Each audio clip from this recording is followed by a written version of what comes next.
গয়না সাজার আগে রে সাথী চোখের জল মুছে চন্দন কাঠ দিয়ে আমার চিতা সাজায়ে রাখবি, আমার চিতা সাজায়ে রাখবি।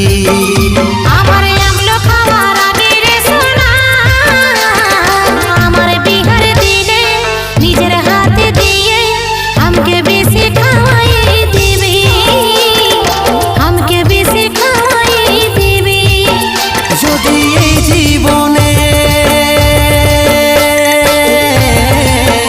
যদি এই জীবনে একদিনের জন্যে, যদি এই জীবনে একদিনের জন্যে মনের রাজা আমাকে তুই বনাইছিলি, মেহেন্দি লাগার আগে আলতা পরার আগে আমার চিতা সাজায়ে রাখবি।